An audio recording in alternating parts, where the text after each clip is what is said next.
ಧರ್ಮಸ್ಥಳ ಪ್ರಕರಣದಲ್ಲಿ ದಿಕ್ಕು ತಪ್ಪಿಸಿದೆ ಸಮೀರ್ ಅನ್ನುವಂಥ ಒಂದಷ್ಟು ಚರ್ಚೆಗಳು ಆಗ್ತಾ ಇದ್ದಾವೆ. ಆರೋಪ ಮಾಡಿದ ತಕ್ಷಣ ಒಂದಷ್ಟು ಜನ ಎಚ್ಚೆತ್ಕೊಳ್ಬೇಕಾಗಿತ್ತು, ಆದರೆ ಎಚ್ಚೆತ್ಕೊಳ್ಳೋದಲ್ಲಿ ಎಡವಿರ್ತಕ್ಕಂಥದ್ದು. ಸೊ ಹೀಗಾಗಿ ಈ ಇಡೀ ಪ್ರಕರಣ ಅಂದರೆ ಉತ್ಖನನ ಸೇರಿದಂತೆ ಅಲ್ಲಿ ಏನೂ ಸಿಗದೆ ಇರೋದು ಬಳಿಕ ಈಗ ಸ್ಪಷ್ಟತೆಯನ್ನು ಕಾಣ್ತಾ ಇದೆ. ಈ ಬಗ್ಗೆ ಮಾತನಾಡಲಿಕ್ಕೆ ನಮ್ಮ ಜೊತೆ ಡಾಕ್ಟರ್ ಭರತ್ ಶೆಟ್ಟಿ ಅವರಿದ್ದಾರೆ, ಅವ್ರನ್ನ ಮಾತಾಡ್ಸ್ತಾ ಹೋಗ್ತೀನಿ. ಸರ್, ಒಂದು ವಿಚಾರ ಭಾಳ ಸ್ಪಷ್ಟ. ಹೇಗೋ ಇದ್ದಂಥ ಪ್ರಕರಣವನ್ನು ಅಲ್ಲಿ ಹೆಣಗಳ ರಾಶಿ ಇದೆ, ಅಲ್ಲಿ ತನಿಖೆ ಆಗಬೇಕು ಅನ್ನುವಂಥ ವಿಚಾರವನ್ನು ಬಯಲಿಗೆ ಎಳೆದಿದ್ದು ಅಥವಾ ಆ ವಿಚಾರವನ್ನು ಮತ್ತೆ ಮುನ್ನೆಲೆಗೆ ತಂದಿದ್ದು ಸಮೀರ್. ಸೊ ಎಲ್ಲ ಘಟನೆಗೂ ಕಾರಣ ಸಮೀರ್ ಅನ್ನುವಂಥದ್ದು. ನೋಡಿ, ಸಮೀರ್ ಎನ್ನುವಂಥ ವ್ಯಕ್ತಿ ಏನು ಹೆಸರು ಹೇಳಿದ್ರಿ, ಯೂಟ್ಯೂಬ್ ಚಾನಲ್ ನಡ್ಸ್ಕೊಂಡು ಬರ್ತಾ ಇದ್ದಾನೆ. ಅವರು ಹೊಟ್ಟೆಪಾಡಿಗಾಗಿ ಈ ರೀತಿಯ ನಾನ್ಸೆನ್ಸನ್ನು ಮಾಡ್ತಾನೆ ಬರ್ತಾರೆ. ದಿಕ್ಕು ತಪ್ಪಿಸುವ ಕೆಲಸ ಇರ್ಬೋದು, ಇದನ್ನು ಅವ್ನು ಮಾಡ್ತಾ ಇದ್ದಾನೆ. ಈಗ ಅವನ ವ್ಯೂವರ್ಶಿಪ್ ಜಾಸ್ತಿ ಆಗಿದೆ. ಏನೋ ಒಂದು ರೀತಿಯ ಆರ್ಟಿಫಿಷಿಯಲ್ ಇಂಟೆಲಿಜೆನ್ಸ್ ಅನ್ನು ಯೂಸ್ ಮಾಡಿ ವಿಡಿಯೋ ಮಾಡಿದ್ದಾನೆ ಅನ್ನುವಂಥದ್ದನ್ನು ಎಲ್ಲರೂ ಹೇಳ್ತಾ ಇದ್ರು. ಅವರು ಇನ್ಫ್ಲುಯೆನ್ಸರ್ಸು, ಇವರೆಲ್ಲ ಸೋಷಿಯಲ್ ಮೀಡಿಯಾ ಇನ್ಫ್ಲುಯೆನ್ಸರ್ಸು ಈ ಫಾಲೋವರ್ಸನ್ನು ಜಾಸ್ತಿ ಮಾಡಿಕೊಂಡು ಅದನ್ನು ಮೊನಿಟೈಸ್ ಮಾಡ್ತಾರೆ. ಮೊನಿಟೈಸ್ ಮಾಡಿದ ನಂತರ ಅವ್ರಿಗೆ ಇಷ್ಟು ಫಾಲೋವರ್ಸು, ಇಷ್ಟು ಲೈಕ್ ಸಿಕ್ಕಿದ್ರೆ ಪ್ರತಿ ವಿಡಿಯೋಗೆ ಇಷ್ಟು ದುಡ್ಡು ಅಂತ ಸಿಗ್ತದೆ. ಇದರಲ್ಲಿ ಲಕ್ಷಗಟ್ಟಲೆ ದುಡ್ಡನ್ನು ಅವ್ರು ಮಾಡಿದ್ದಾರೆ ಇಂಥವರೆಲ್ಲ ಸಹ. ಆದರೆ ಅಟ್ ವಾಟ್ ಕಾಸ್ಟ್? ಹಿಂದೂಗಳ ಧಾರ್ಮಿಕ ಶ್ರದ್ಧಾ ಕೇಂದ್ರಗಳನ್ನು ತಪ್ಪಾಗಿ ತೋರಿಸ್ತಾ, ಅಲ್ಲಿ ಯಾವುದೋ ಒಂದು ಇರುವಂಥ ಇಶ್ಯೂವನ್ನು ಬೇರೆ ರೀತಿಯಲ್ಲಿ ಬಿಂಬಿಸ್ತಾ, ಅಲ್ಲಿ ಒಂದು ಸೌಜನ್ಯನ ಏನು ಮರ್ಡರ್ ಆಗಿತ್ತು, ಕುಮಾರಿ ಸೌಜನ್ಯವರ ಬರ್ಬರವಾಗಿ ಮರ್ಡರ್ ಆಗಿದೆ. ಅದರ ಹೋರಾಟ ಒಂದು ಕಡೆಯಿಂದ ಯಾರೋ ಮಾಡ್ತಿರುವಂಥ ಸಂದರ್ಭದಲ್ಲಿ ಈ ಕ್ಷೇತ್ರದಲ್ಲಿ ಬೇರೆ ಒಂದು ಸಾವಿರಾರು ಹೆಣಗಳು ಬಿದ್ದಿದೆ, ನೂರಾರು ಹೆಣಗಳು ಇಲ್ಲೂ ಹೂತಾಕಿದ್ದಾರೆ ಅನ್ನುವಂಥ ಒಂದು ನೆರೇಟಿವನ್ನು ಬಿಲ್ಡ್ ಮಾಡಿ, ಆ ನೆರೇಟಿವನ್ನು ಬಿಲ್ಡ್ ಮಾಡಲಿಕ್ಕೆ ಸಮೀರ್ ಅನ್ನುವಂಥ ಈ ವ್ಯಕ್ತಿಗೆ ಯಾರು ಫಂಡಿಂಗ್ ಮಾಡಿದ್ದಾರೆ? ಮೊದಲು ಯಾರು ಫಂಡಿಂಗ್ ಮಾಡಿದ್ದಾರೆ? ಯಾರೋ ಫಂಡಿಂಗ್ ಮಾಡಿರ್ತಾರೆ. ಹಿಂದಿರುವ ಫೈನಾನ್ಷಿಯಲ್ ಫ್ಲೋ ಎಲ್ಲಿಂದ ಬಂದಿದೆ?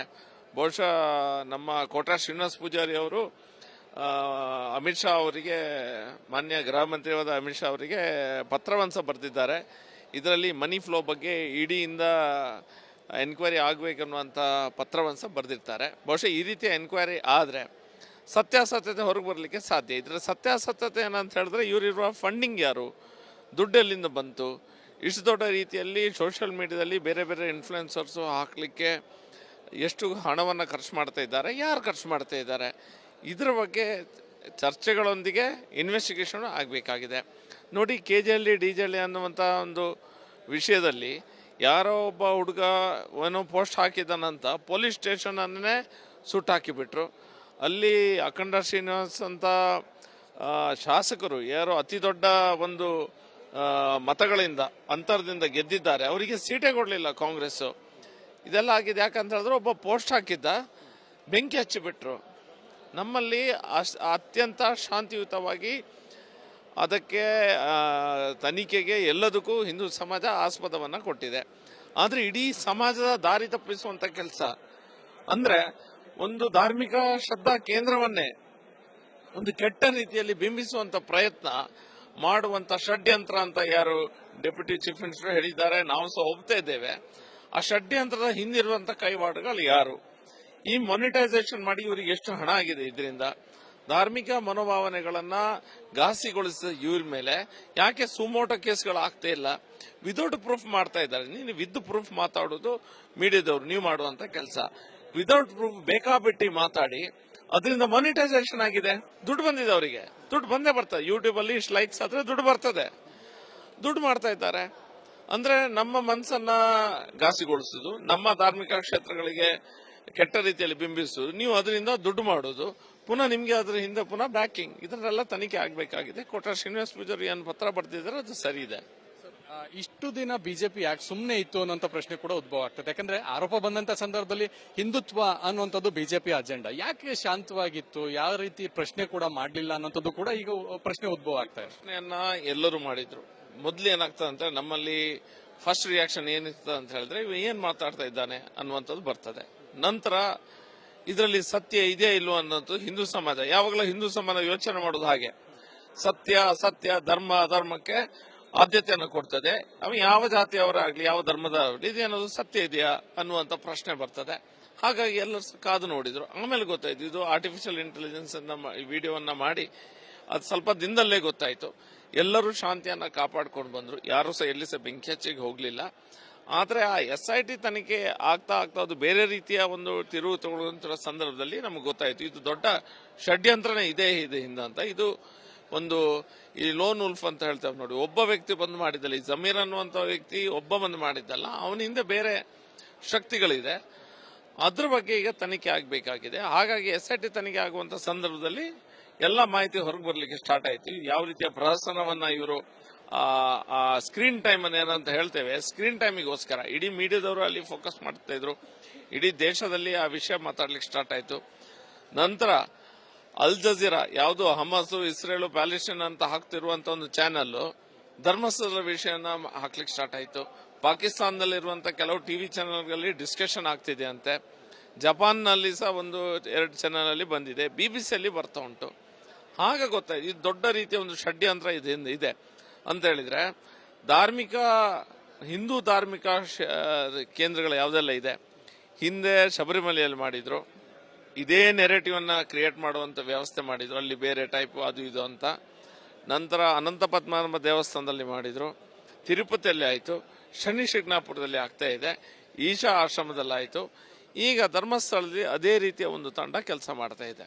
ಸರ್, ಇದನ್ನ ಮುಂದಿನ ದಿನಗಳಲ್ಲಿ ಬಿಜೆಪಿ ಯಾವ ರೀತಿಯಾದಂಥ ಹೋರಾಟವನ್ನು ಮಾಡುತ್ತೆ? ಯಾಕಂತಂದ್ರೆ ಹಿಂದುತ್ವ ಅನ್ನುವಂಥದ್ದು, ಹಿಂದೂಗಳ ರಕ್ಷಣೆ ಮಾಡಬೇಕು, ಕೇವಲ ವೋಟ್ ಬ್ಯಾಂಕಿಗೆ ಮಾತ್ರ ಬಿಜೆಪಿ ಇರಬಾರ್ದು ಅನ್ನೋಂಥದ್ದು ಬಹುತೇಕರ ಬೇಡಿಕೆ. ನೀವು ಹೇಳೋದು ಸರಿ ಇದೆ. ಹಿಂದುತ್ವ ನಾವು ರಾಜಕೀಯದಿಂದ ಬಿಟ್ಟು ಯೋಚನೆ ಮಾಡಬೇಕಾದ ಅವಶ್ಯಕತೆ ಖಂಡಿತ ಇದೆ. ಯಾಕಂತ ಹೇಳಿದ್ರೆ ಹಿಂದುತ್ವದ ಪ್ರಶ್ನೆ ಬಂದಾಗ ಇದು ಯಾರದ ವಿರುದ್ಧವಾದ ಹಿಂದುತ್ವ ಅಲ್ಲ, ಮುಸಲ್ಮಾನರ ವಿರುದ್ಧ, ಕ್ರೈಸ್ತರ ವಿರುದ್ಧದ ಹಿಂದುತ್ವ ಅಲ್ಲ. ಆದರೆ ಈಗ ಇವರು ಏನು ಮಾಡ್ತಾ ಇದ್ದಾರೆ, ಒಂದು ನೆರೇಟಿವ್ ಅನ್ನ ಬಿಲ್ಡ್ ಮಾಡಿ, ಏನೊಂದು ವ್ಯವಸ್ಥೆ ಮಾಡಿ, ನಮ್ಮನ್ನು ಒಂದು ಕೆಟ್ಟ ಪಿಕ್ಚರ್ ನೆರೇಟಿವ್ ಅನ್ನು ಬಿಲ್ಡ್ ಮಾಡುವಂಥ ಪ್ರಯತ್ನ ಮಾಡ್ತಾ ಇದ್ದಾರೆ. ಇದನ್ನು ಇನ್ನು ಮುಂದೆ ನೋಡಿಕೊಂಡು ಕೂತ್ಕೊಳ್ಳಿಕ್ಕೆ ಸಾಧ್ಯ ಇಲ್ಲ. ರಾಜಕೀಯ ಒಂದು ಭಾಗ ಅದು ಅಲ್ಲಿ ಇದ್ದೇ ಇರ್ತದೆ. ಆದರೆ ಈ ರೀತಿಯ ಒಂದು ಸಾಹಸಕ್ಕೆ ಇನ್ಯಾರಾದರೂ ಕೈ ಹಾಕಿದ್ರೆ ಬೇರೆ ಧಾರ್ಮಿಕ ಕೇಂದ್ರಗಳು, ಈಗ ಧರ್ಮಸ್ಥಳ ಇದೆ, ಇನ್ನು ಬೇರೆ ಕಡೆ ಹೋಗ್ತದೆ, ಶಿಫ್ಟ್ ಆಗ್ತದೆ 100%. ಇದು ಹಿಂದೂಗಳು ನಡೆಸುವಂಥ ಎಜುಕೇಷನ್ ಇನ್ಸ್ಟಿಟ್ಯೂಷನ್ಸ್ಗಳಿರ್ಬೋದು, ಹಿಂದೂಗಳನ್ನು ನಡೆಸುತ್ತಿರುವಂಥ ಮಠ ಮಂದಿರಗಳಿರ್ಬೋದು, ಅದ್ರ ಮೇಲೆಲ್ಲ ಇನ್ನು ಸ್ಟಾರ್ಟ್ ಆಗಿದೆ. ಇನ್ನು ಕೆಲವರು ಸರಿ ಇವರು ಅಟೆಂಪ್ಟ್ ಮಾಡಿದ್ದಾರೆ, ಇನ್ನು ಮಾಡ್ತಾರೆ. ಅದ್ರ ವಿರುದ್ಧ ನಾವು ಉಗ್ರವಾದ ಹೋರಾಟವನ್ನು ಮಾಡ್ತೇವೆ. ಹಿಂದೂ ಸಮಾಜ ಇದನ್ನು ಇನ್ನೂ ಸಹ ಕೈಕೊಟ್ಟು ಕೂತ್ಕೊಂಡು ನೋಡ್ಲಿಕ್ಕೆ ಸಾಧ್ಯವಿಲ್ಲ. ಭಾರತೀಯ ಜನತಾ ಪಾರ್ಟಿ ಸಹ ಇದನ್ನು ಸೀರಿಯಸ್ ಆಗಿ ತೆಗೆದುಕೊಂಡಿದೆ. ನಾವು ದೊಡ್ಡ ರೀತಿಯ ಹೋರಾಟವನ್ನು ಮುಂದುವರಿಸ್ತೇವೆ. ಈ ರೀತಿಯಾಗಿ ನಮ್ಮ ಧಾರ್ಮಿಕ ಕೇಂದ್ರಗಳ ಮೇಲೆ ಇವರು ಅಲ್ಲ ಸಲ್ಲದ ಆರೋಪಗಳನ್ನು ಹಾಕ್ತಾ ಬಂದರೆ ನಾವು ಕೈ ಕಟ್ಟಿ ಕೂತ್ಕೊಳ್ಳಿಕ್ಕೆ ಸಾಧ್ಯ ಇಲ್ಲ. ಇದಿಷ್ಟು ಶಾಸಕರಾದಂಥ ಡಾಕ್ಟರ್ ಭರತ್ ಶೆಟ್ಟಿ ಅವರ ಮಾತು. ಕ್ಯಾಮರಾ ಪರ್ಸನ್ ಮಂಜುನಾಥ್ ಜೊತೆ ಚಂದ್ರಶೇಖರ್, ರಿಪಬ್ಲಿಕ್ ಕನ್ನಡ, ಬೆಂಗಳೂರು. ಧರ್ಮಸ್ಥಳ ಪ್ರಕರಣದಲ್ಲಿ ದಿಕ್ಕು ತಪ್ಪಿಸಿದೆ ಸಮೀರ್ ಅನ್ನುವಂಥ ಒಂದಷ್ಟು ಚರ್ಚೆಗಳು ಆಗ್ತಾ ಇದ್ದಾವೆ. ಆರೋಪ ಮಾಡಿದ ತಕ್ಷಣ ಒಂದಷ್ಟು ಜನ ಎಚ್ಚೆತ್ಕೊಳ್ಬೇಕಾಗಿತ್ತು, ಆದರೆ ಎಚ್ಚೆತ್ಕೊಳ್ಳೋದಲ್ಲಿ ಎಡವಿರ್ತಕ್ಕಂಥದ್ದು. ಸೊ ಹೀಗಾಗಿ ಈ ಇಡೀ ಪ್ರಕರಣ ಅಂದರೆ ಉತ್ಖನನ ಸೇರಿದಂತೆ ಅಲ್ಲಿ ಏನೂ ಸಿಗದೆ ಇರೋದು ಬಳಿಕ ಈಗ ಸ್ಪಷ್ಟತೆಯನ್ನು ಕಾಣ್ತಾ ಇದೆ. ಈ ಬಗ್ಗೆ ಮಾತನಾಡಲಿಕ್ಕೆ ನಮ್ಮ ಜೊತೆ ಡಾಕ್ಟರ್ ಭರತ್ ಶೆಟ್ಟಿ ಅವರಿದ್ದಾರೆ, ಅವ್ರನ್ನ ಮಾತಾಡ್ಸ್ತಾ ಹೋಗ್ತೀನಿ. ಸರ್, ಒಂದು ವಿಚಾರ ಭಾಳ ಸ್ಪಷ್ಟ, ಹೇಗೋ ಇದ್ದಂಥ ಪ್ರಕರಣವನ್ನು ಅಲ್ಲಿ ಹೆಣಗಳ ರಾಶಿ ಇದೆ, ಅಲ್ಲಿ ತನಿಖೆ ಆಗಬೇಕು ಅನ್ನುವಂಥ ವಿಚಾರವನ್ನು ಬಯಲಿಗೆ ಎಳೆದಿದ್ದು ಅಥವಾ ಆ ವಿಚಾರವನ್ನು ಮತ್ತೆ ಮುನ್ನೆಲೆಗೆ ತಂದಿದ್ದು ಸಮೀರ್. ಸೊ ಈ ಎಲ್ಲ ಘಟನೆಗೂ ಕಾರಣ ಸಮೀರ್ ಅನ್ನುವಂಥದ್ದು. ನೋಡಿ, ಸಮೀರ್ ಎನ್ನುವಂಥ ವ್ಯಕ್ತಿ ಏನು ಹೆಸರು ಹೇಳಿದ್ರಿ, ಯೂಟ್ಯೂಬ್ ಚಾನಲ್ ನಡ್ಸ್ಕೊಂಡು ಬರ್ತಾ ಇದ್ದಾನೆ. ಅವರು ಹೊಟ್ಟೆಪಾಡಿಗಾಗಿ ಈ ರೀತಿಯ ನಾನ್ಸೆನ್ಸನ್ನು ಮಾಡ್ತಾನೆ ಬರ್ತಾರೆ. ದಿಕ್ಕು ತಪ್ಪಿಸುವ ಕೆಲಸ ಇರ್ಬೋದು, ಇದನ್ನು ಅವನು ಮಾಡ್ತಾ ಇದ್ದಾನೆ. ಈಗ ಅವನ ವ್ಯೂವರ್ಶಿಪ್ ಜಾಸ್ತಿ ಆಗಿದೆ. ಏನೋ ಒಂದು ರೀತಿಯ ಆರ್ಟಿಫಿಷಿಯಲ್ ಇಂಟೆಲಿಜೆನ್ಸ್ ಅನ್ನು ಯೂಸ್ ಮಾಡಿ ವಿಡಿಯೋ ಮಾಡಿದ್ದಾನೆ ಅನ್ನುವಂಥದ್ದನ್ನ ಎಲ್ಲರೂ ಹೇಳ್ತಾ ಇದ್ರು. ಅವರು ಇನ್ಫ್ಲುಯೆನ್ಸರ್ಸು, ಇವರೆಲ್ಲ ಸೋಷಿಯಲ್ ಮೀಡಿಯಾ ಇನ್ಫ್ಲುಯೆನ್ಸರ್ಸು ಈ ಫಾಲೋವರ್ಸನ್ನು ಜಾಸ್ತಿ ಮಾಡಿಕೊಂಡು ಅದನ್ನು ಮೊನಿಟೈಸ್ ಮಾಡ್ತಾರೆ. ಮೊನಿಟೈಸ್ ಮಾಡಿದ ನಂತರ ಅವ್ರಿಗೆ ಇಷ್ಟು ಫಾಲೋವರ್ಸು, ಇಷ್ಟು ಲೈಕ್ ಸಿಕ್ಕಿದ್ರೆ ಪ್ರತಿ ವಿಡಿಯೋಗೆ ಇಷ್ಟು ದುಡ್ಡು ಅಂತ ಸಿಗ್ತದೆ. ಇದರಲ್ಲಿ ಲಕ್ಷಗಟ್ಟಲೆ ದುಡ್ಡನ್ನು ಅವ್ರು ಮಾಡಿದ್ದಾರೆ ಇಂಥವರೆಲ್ಲ ಸಹ. ಆದರೆ ಅಟ್ ವಾಟ್ ಕಾಸ್ಟ್? ಹಿಂದೂಗಳ ಧಾರ್ಮಿಕ ಶ್ರದ್ಧಾ ಕೇಂದ್ರಗಳನ್ನು ತಪ್ಪಾಗಿ ತೋರಿಸ್ತಾ, ಅಲ್ಲಿ ಯಾವುದೋ ಒಂದು ಇರುವಂಥ ಇಶ್ಯೂವನ್ನು ಬೇರೆ ರೀತಿಯಲ್ಲಿ ಬಿಂಬಿಸ್ತಾ, ಅಲ್ಲಿ ಒಂದು ಸೌಜನ್ಯನ ಏನು ಮರ್ಡರ್ ಆಗಿತ್ತು, ಕುಮಾರಿ ಸೌಜನ್ಯವರ ಬರ್ಬರವಾಗಿ ಮರ್ಡರ್ ಆಗಿದೆ, ಅದರ ಹೋರಾಟ ಒಂದು ಕಡೆಯಿಂದ ಯಾರೋ ಮಾಡ್ತಿರುವಂಥ ಸಂದರ್ಭದಲ್ಲಿ ಈ ಕ್ಷೇತ್ರದಲ್ಲಿ ಬೇರೆ ಒಂದು ಸಾವಿರಾರು ಹೆಣಗಳು ಬಿದ್ದಿದೆ, ನೂರಾರು ಹೆಣಗಳು ಇಲ್ಲೂ ಹೂತಾಕಿದ್ದಾರೆ ಅನ್ನುವಂಥ ಒಂದು ನೆರೇಟಿವನ್ನು ಬಿಲ್ಡ್ ಮಾಡಿ, ಆ ನೆರೇಟಿವನ್ನು ಬಿಲ್ಡ್ ಮಾಡಲಿಕ್ಕೆ ಸಮೀರ್ ಅನ್ನುವಂಥ ಈ ವ್ಯಕ್ತಿಗೆ ಯಾರು ಫಂಡಿಂಗ್ ಮಾಡಿದ್ದಾರೆ? ಮೊದಲು ಯಾರು ಫಂಡಿಂಗ್ ಮಾಡಿದ್ದಾರೆ? ಯಾರೋ ಫಂಡಿಂಗ್ ಮಾಡಿರ್ತಾರೆ. ಹಿಂದಿರುವ ಫೈನಾನ್ಷಿಯಲ್ ಫ್ಲೋ ಎಲ್ಲಿಂದ ಬಂದಿದೆ? ಬಹುಶಃ ನಮ್ಮ ಕೋಟಾ ಶ್ರೀನಿವಾಸ ಪೂಜಾರಿ ಅವರು ಅಮಿತ್ ಶಾ ಅವರಿಗೆ, ಮಾನ್ಯ ಗೃಹ ಮಂತ್ರಿಯಾದ ಅಮಿತ್ ಶಾ ಅವರಿಗೆ ಪತ್ರವನ್ನು ಸಹ ಬರೆದಿದ್ದಾರೆ. ಇದರಲ್ಲಿ ಮನಿ ಫ್ಲೋ ಬಗ್ಗೆ ಇಡಿಯಿಂದ ಎನ್ಕ್ವೈರಿ ಆಗಬೇಕನ್ನುವಂಥ ಪತ್ರವನ್ನು ಸಹ ಬರೆದಿರ್ತಾರೆ. ಬಹುಶಃ ಈ ರೀತಿಯ ಎನ್ಕ್ವೈರಿ ಆದರೆ ಸತ್ಯಾಸತ್ಯತೆ ಹೊರಗೆ ಬರಲಿಕ್ಕೆ ಸಾಧ್ಯ. ಇದರ ಸತ್ಯಾಸತ್ಯತೆ ಏನಂತ ಹೇಳಿದ್ರೆ, ಇವರಿರುವ ಫಂಡಿಂಗ್ ಯಾರು, ದುಡ್ಡು ಎಲ್ಲಿಂದ ಬಂತು, ಇಷ್ಟು ದೊಡ್ಡ ರೀತಿಯಲ್ಲಿ ಸೋಷಿಯಲ್ ಮೀಡಿಯಾದಲ್ಲಿ ಬೇರೆ ಬೇರೆ ಇನ್ಫ್ಲುಯೆನ್ಸರ್ಸು ಹಾಕಲಿಕ್ಕೆ ಎಷ್ಟು ಹಣವನ್ನು ಖರ್ಚು ಮಾಡ್ತಾ ಇದ್ದಾರೆ, ಯಾರು ಖರ್ಚು ಮಾಡ್ತಾ ಇದ್ದಾರೆ, ಇದರ ಬಗ್ಗೆ ಚರ್ಚೆಗಳೊಂದಿಗೆ ಇನ್ವೆಸ್ಟಿಗೇಷನ್ ಆಗಬೇಕಾಗಿದೆ. ನೋಡಿ, KJL DJL ಅನ್ನುವಂಥ ಒಂದು ವಿಷಯದಲ್ಲಿ ಯಾರೋ ಒಬ್ಬ ಹುಡುಗ ಏನೋ ಪೋಸ್ಟ್ ಹಾಕಿದ್ದಾನಂತ ಪೊಲೀಸ್ ಸ್ಟೇಷನನ್ನೇ ಸುಟ್ಟಾಕಿಬಿಟ್ರು. ಅಲ್ಲಿ ಅಖಂಡ ಶ್ರೀನಿವಾಸ್ ಅಂತ ಶಾಸಕರು ಯಾರೋ ಅತಿ ದೊಡ್ಡ ಒಂದು ಮತಗಳಿಂದ ಅಂತರದಿಂದ ಗೆದ್ದಿದ್ದಾರೆ, ಅವರಿಗೆ ಸೀಟೇ ಕೊಡಲಿಲ್ಲ ಕಾಂಗ್ರೆಸ್ಸು. ಇದೆಲ್ಲ ಆಗಿದೆ ಯಾಕಂತ ಹೇಳಿದ್ರೆ ಒಬ್ಬ ಪೋಸ್ಟ್ ಹಾಕಿದ್ದ, ಬೆಂಕಿ ಹಚ್ಚಿಬಿಟ್ರು. ನಮ್ಮಲ್ಲಿ ಅತ್ಯಂತ ಶಾಂತಿಯುತವಾಗಿ ಅದಕ್ಕೆ ತನಿಖೆಗೆ ಎಲ್ಲದಕ್ಕೂ ಹಿಂದೂ ಸಮಾಜ ಆಸ್ಪದವನ್ನು ಕೊಟ್ಟಿದೆ. ಆದರೆ ಇಡೀ ಸಮಾಜದ ದಾರಿ ತಪ್ಪಿಸುವಂಥ ಕೆಲಸ, ಅಂದರೆ ಒಂದು ಧಾರ್ಮಿಕ ಶ್ರದ್ಧಾ ಕೇಂದ್ರವನ್ನೇ ಒಂದು ಕೆಟ್ಟ ರೀತಿಯಲ್ಲಿ ಬಿಂಬಿಸುವಂಥ ಪ್ರಯತ್ನ ಮಾಡುವಂಥ ಷಡ್ಯಂತ್ರ ಅಂತ ಯಾರು ಡೆಪ್ಯೂಟಿ ಚೀಫ್ ಮಿನಿಸ್ಟರ್ ಹೇಳಿದ್ದಾರೆ, ನಾವು ಸಹ ಒಪ್ತಾ ಇದ್ದೇವೆ. ಆ ಷಡ್ಯಂತ್ರದ ಹಿಂದಿರುವಂಥ ಕೈವಾಡಗಳು ಯಾರು? ಈ ಮಾನಿಟೈಸೇಷನ್ ಮಾಡಿ ಇವರಿಗೆ ಎಷ್ಟು ಹಣ ಆಗಿದೆ, ಇದರಿಂದ ಧಾರ್ಮಿಕ ಮನೋಭಾವನೆಗಳನ್ನ ಘಾಸಿಗೊಳಿಸಿದ ಇವ್ರ ಮೇಲೆ ಯಾಕೆ ಸುಮೋಟೋ ಕೇಸ್ಗಳು ಆಗ್ತಾ ಇಲ್ಲ? ವಿದೌಟ್ ಪ್ರೂಫ್ ಮಾಡ್ತಾ ಇದ್ದಾರೆ. ನೀನು ವಿತ್ ಪ್ರೂಫ್ ಮಾತಾಡೋದು ಮೀಡಿಯಾದವ್ರು ನೀವು ಮಾಡುವಂತ ಕೆಲಸ. ವಿದೌಟ್ ಪ್ರೂಫ್ ಬೇಕಾಬಿಟ್ಟಿ ಮಾತಾಡಿ ಅದರಿಂದ ಮಾನಿಟೈಸೇಷನ್ ಆಗಿದೆ, ದುಡ್ಡು ಬಂದಿದೆ ಅವರಿಗೆ, ದುಡ್ಡು ಬಂದೇ ಬರ್ತದೆ. ಯೂಟ್ಯೂಬ್ ಅಲ್ಲಿ ಇಷ್ಟು ಲೈಕ್ಸ್ ಆದ್ರೆ ದುಡ್ಡು ಬರ್ತದೆ, ದುಡ್ಡು ಮಾಡ್ತಾ ಇದ್ದಾರೆ.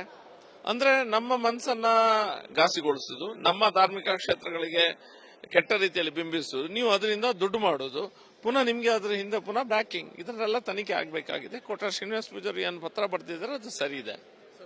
ಇಷ್ಟು ದಿನ ಬಿಜೆಪಿ ಯಾಕೆ ಸುಮ್ಮನೆ ಇತ್ತು ಅನ್ನೋಂಥ ಪ್ರಶ್ನೆ ಕೂಡ ಉದ್ಭವ ಆಗ್ತದೆ. ಯಾಕಂದ್ರೆ ಆರೋಪ ಬಂದಂತ ಸಂದರ್ಭದಲ್ಲಿ ಹಿಂದುತ್ವ ಅನ್ನುವಂಥದ್ದು ಬಿಜೆಪಿ ಅಜೆಂಡಾ, ಯಾಕೆ ಶಾಂತವಾಗಿತ್ತು, ಯಾವ ರೀತಿ ಪ್ರಶ್ನೆ ಕೂಡ ಮಾಡಲಿಲ್ಲ ಅನ್ನೋಂಥದ್ದು ಕೂಡ ಈಗ ಪ್ರಶ್ನೆ ಉದ್ಭವ ಆಗ್ತಾ ಇದೆ. ಪ್ರಶ್ನೆಯನ್ನ ಎಲ್ಲರೂ ಮಾಡಿದ್ರು. ಮೊದ್ಲು ಏನಾಗ್ತದೆ ಅಂತ ನಮ್ಮಲ್ಲಿ ಫಸ್ಟ್ ರಿಯಾಕ್ಷನ್ ಏನಿರ್ತದೆ ಅಂತ ಹೇಳಿದ್ರೆ, ಇವ ಏನ್ ಮಾತಾಡ್ತಾ ಇದ್ದಾನೆ ಅನ್ನುವಂಥದ್ದು ಬರ್ತದೆ.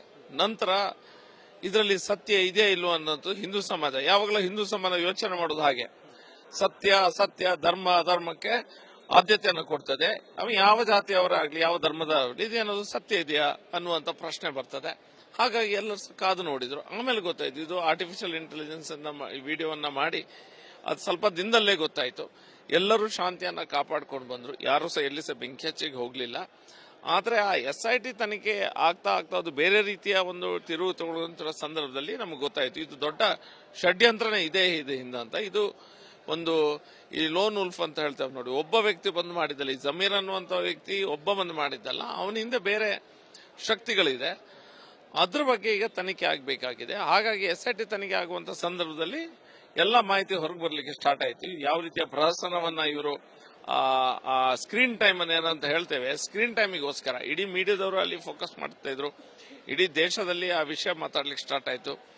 ನಂತರ ಅಲ್ ಜಜೀರಾ, ಯಾವುದು ಹಮಾಸು ಇಸ್ರೇಲ್ ಪ್ಯಾಲೆಸ್ಟೈನ್ ಅಂತ ಹಾಕ್ತಿರುವಂತ ಒಂದು ಚಾನೆಲ್ ಧರ್ಮಸ್ಥಳದ ವಿಷಯನ ಹಾಕ್ಲಿಕ್ಕೆ ಸ್ಟಾರ್ಟ್ ಆಯ್ತು. ಪಾಕಿಸ್ತಾನದಲ್ಲಿರುವಂತ ಕೆಲವು ಟಿವಿ ಚಾನೆಲ್ಗಳಲ್ಲಿ ಡಿಸ್ಕಷನ್ ಆಗ್ತಿದೆ ಅಂತೆ. ಜಪಾನ್ನಲ್ಲಿ ಸಹ 1-2 ಚಾನೆಲ್ ಅಲ್ಲಿ ಬಂದಿದೆ, BBC ಅಲ್ಲಿ ಬರ್ತಾ ಉಂಟು. ಆಗ ಗೊತ್ತಾಯ್ತು ಇದು ದೊಡ್ಡ ರೀತಿಯ ಒಂದು ಷಡ್ಯಂತ್ರ ಇದೆ ಅಂತ ಹೇಳಿದ್ರೆ. ಹಿಂದೂ ಧಾರ್ಮಿಕ ಕೇಂದ್ರಗಳು ಯಾವುದೆಲ್ಲ ಇದೆ, ಹಿಂದೆ ಶಬರಿಮಲೆಯಲ್ಲಿ ಮಾಡಿದ್ರು, ಇದೇ ನೆರೆಟಿವ್ ಅನ್ನ ಕ್ರಿಯೇಟ್ ಮಾಡುವಂತ ವ್ಯವಸ್ಥೆ ಮಾಡಿದ್ರು, ಅಲ್ಲಿ ಬೇರೆ ಟೈಪ್ ಅದು ಇದು ಅಂತ. ನಂತರ ಅನಂತ ಪದ್ಮನಾಭ ದೇವಸ್ಥಾನದಲ್ಲಿ ಮಾಡಿದ್ರು, ತಿರುಪತಿಯಲ್ಲಿ ಆಯ್ತು, ಶನಿ ಶಿಗ್ನಾಪುರದಲ್ಲಿ ಆಗ್ತಾ ಇದೆ, ಈಶಾ ಆಶ್ರಮದಲ್ಲಿ ಆಯ್ತು, ಈಗ ಧರ್ಮಸ್ಥಳದಲ್ಲಿ ಅದೇ ರೀತಿಯ ಒಂದು ತಂಡ ಕೆಲಸ ಮಾಡ್ತಾ ಇದೆ. ಇದನ್ನ ಮುಂದಿನ ದಿನಗಳಲ್ಲಿ ಬಿಜೆಪಿ ಯಾವ ರೀತಿಯಾದಂಥ ಹೋರಾಟವನ್ನು ಮಾಡುತ್ತೆ? ಯಾಕಂತಂದ್ರೆ ಹಿಂದುತ್ವ ಅನ್ನುವಂಥದ್ದು, ಹಿಂದೂಗಳ ರಕ್ಷಣೆ ಮಾಡಬೇಕು, ಕೇವಲ ವೋಟ್ ಬ್ಯಾಂಕಿಗೆ ಮಾತ್ರ ಬಿಜೆಪಿ ಇರಬಾರ್ದು ಅನ್ನೋಂಥದ್ದು ಬಹುತೇಕರ ಬೇಡಿಕೆ. ನೀವು ಹೇಳೋದು ಸರಿ ಇದೆ.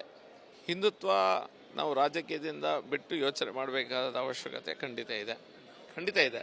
ಯಾಕಂತ ಹೇಳಿದ್ರೆ ಹಿಂದುತ್ವದ ಪ್ರಶ್ನೆ ಬಂದಾಗ ಇದು ಯಾರದ ವಿರುದ್ಧವಾದ ಹಿಂದುತ್ವ ಅಲ್ಲ, ಮುಸಲ್ಮಾನರ ವಿರುದ್ಧ ಕ್ರೈಸ್ತರ ವಿರುದ್ಧದ ಹಿಂದುತ್ವ ಅಲ್ಲ. ಆದರೆ ಈಗ ಇವರು ಏನು ಮಾಡ್ತಾ ಇದ್ದಾರೆ, ಒಂದು ನೆರೇಟಿವ್ ಅನ್ನ ಬಿಲ್ಡ್ ಮಾಡಿ ಏನೊಂದು ವ್ಯವಸ್ಥೆ ಮಾಡಿ ನಮ್ಮನ್ನು ಒಂದು ಕೆಟ್ಟ ಪಿಕ್ಚರ್ ನೆರೆಟಿವನ್ನು ಬಿಲ್ಡ್ ಮಾಡುವಂಥ ಪ್ರಯತ್ನ ಮಾಡ್ತಾ ಇದ್ದಾರೆ. ಇದನ್ನು ಇನ್ನು ಮುಂದೆ ನೋಡಿಕೊಂಡು ಕೂತ್ಕೊಳ್ಳಿಕ್ಕೆ ಸಾಧ್ಯ ಇಲ್ಲ. ರಾಜಕೀಯ ಒಂದು ಭಾಗ ಅದು ಅಲ್ಲಿ ಇದ್ದೇ ಇರ್ತದೆ. ಆದರೆ ಈ ರೀತಿಯ ಒಂದು ಸಾಹಸಕ್ಕೆ ಇನ್ಯಾರಾದರೂ ಕೈ ಹಾಕಿದರೆ ಬೇರೆ ಬೇರೆ ಬೇರೆ ಧಾರ್ಮಿಕ ಕೇಂದ್ರಗಳು, ಈಗ ಧರ್ಮಸ್ಥಳ ಇದ್ರೆ ಇನ್ನು ಬೇರೆ ಕಡೆ ಹೋಗ್ತದೆ, ಶಿಫ್ಟ್ ಆಗ್ತದೇನು 100%. ಇದು ಹಿಂದೂಗಳು ನಡೆಸುವಂಥ ಎಜುಕೇಷನ್ ಇನ್ಸ್ಟಿಟ್ಯೂಷನ್ಸ್ಗಳಿರ್ಬೋದು, ಹಿಂದೂಗಳನ್ನು ನಡೆಸುತ್ತಿರುವಂಥ ಮಠ ಮಂದಿರಗಳಿರ್ಬೋದು, ಅದ್ರ ಮೇಲೆಲ್ಲ ಇನ್ನು ಸ್ಟಾರ್ಟ್ ಆಗಿದೆ. ಇನ್ನು ಕೆಲವರು ಸೈಡ್ ಇವರು ಅಟೆಂಪ್ಟ್ ಮಾಡಿದ್ದಾರೆ, ಇನ್ನು ಮಾಡ್ತಾರೆ. ಅದ್ರ ವಿರುದ್ಧ ನಾವು ಉಗ್ರವಾದ ಹೋರಾಟವನ್ನು ಮಾಡ್ತೇವೆ. ಹಿಂದೂ ಸಮಾಜ ಇದನ್ನು ಇನ್ನೂ ಸಹ ಕೈಕೊಟ್ಟು ಕೂತ್ಕೊಂಡು ನೋಡ್ಲಿಕ್ಕೆ ಸಾಧ್ಯವಿಲ್ಲ. ಭಾರತೀಯ ಜನತಾ ಪಾರ್ಟಿ ಸಹ ಇದನ್ನು ಸೀರಿಯಸ್ ಆಗಿ ತೆಗೆದುಕೊಂಡಿದೆ. ನಾವು ದೊಡ್ಡ ರೀತಿಯ ಹೋರಾಟವನ್ನು ಮುಂದುವರಿಸ್ತೇವೆ. ಈ ರೀತಿಯಾಗಿ ನಮ್ಮ ಧಾರ್ಮಿಕ ಕೇಂದ್ರಗಳ ಮೇಲೆ ಇವರು ಅಲ್ಲ ಸಲ್ಲದ ಆರೋಪಗಳನ್ನು ಹಾಕ್ತಾ ಬಂದರೆ ನಾವು ಕೈ ಕಟ್ಟಿ ಕೂತ್ಕೊಳ್ಳಿಕ್ಕೆ ಸಾಧ್ಯ ಇಲ್ಲ. ಇದಿಷ್ಟು ಶಾಸಕರಾದಂಥ ಡಾಕ್ಟರ್ ಭರತ್ ಶೆಟ್ಟಿ ಅವರ ಮಾತು. ಕ್ಯಾಮರಾ ಪರ್ಸನ್ ಮಂಜುನಾಥ್ ಜೊತೆ ಚಂದ್ರಶೇಖರ್, ರಿಪಬ್ಲಿಕ್ ಕನ್ನಡ, ಬೆಂಗಳೂರು.